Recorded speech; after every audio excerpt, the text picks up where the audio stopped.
یہ واقعہ آج سے 3500 سال پہلے پیش آیا۔ فرعون کے ڈوب مرنے کے بعد سمندر نے اس کی لاش کو اللہ کے حکم سے باہر پھینک دیا، جبکہ باقی لشکر کا کوئی نام و نشان نہ ملا۔ مصریوں میں سے کسی شخص نے ساحل پر پڑی اس کی لاش پہچان کر اہل دربار کو بتایا۔ فرعون کی لاش کو محل پہنچایا گیا۔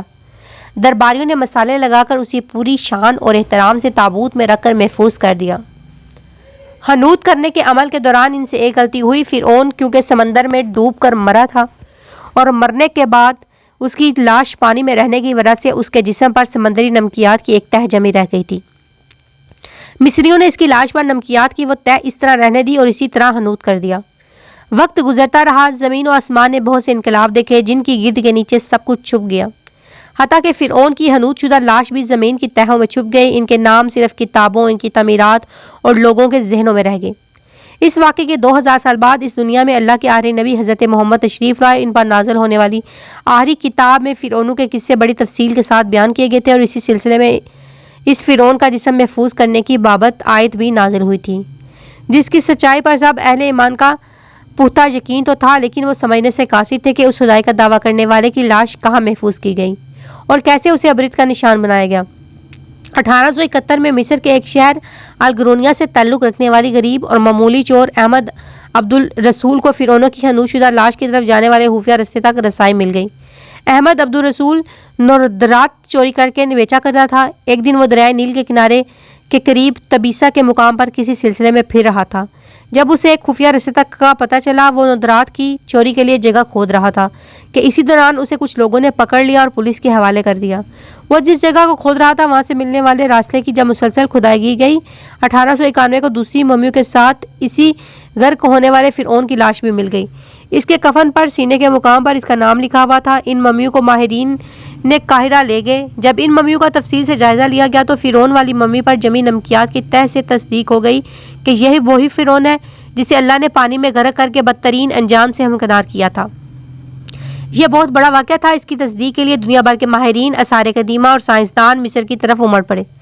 مختلف سائنسی ٹیسٹ کرنے کے بعد دنیا بھر کے سائنسدانوں نے تصدیق کر دی کہ یہ فرعون کی ہی لاش ہے اور اسے عجائب گھر میں محفوظ کر دیا۔ 1982 میں فرعون کی ممی خراب ہونے لگی تو اس وقت مصری حکومت نے فرانس کی حکومت کو درخواست کی کہ فرعون کی ممی کو خراب ہونے سے بچایا جائے، جدید سائنسی ذرائع سے اس کی موت کی وجہ بھی معلوم کی جائے۔ چنانچہ مصری اور فرانسیسی حکومت نے مل کر ممی کو فرانس لے جانے کا انتظام کیا۔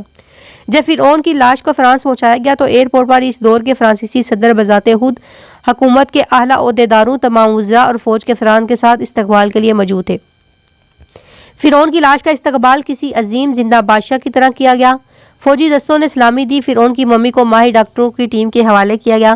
اس ٹیم کی سربراہی ڈاکٹر مورس بوکائے نے کی تھی۔ مائکروسکوپ ٹیسٹوں کے ذریعے ممی کے تمام اعضاء کا باریک بینی سے جائزہ لیا گیا تو معلوم ہوا کہ اس کی لاش اور جسم میں سمندری ذرات ابھی تک موجود ہیں اور موت کی وجہ پانی میں ڈوبنے کی وجہ سے ہوئی۔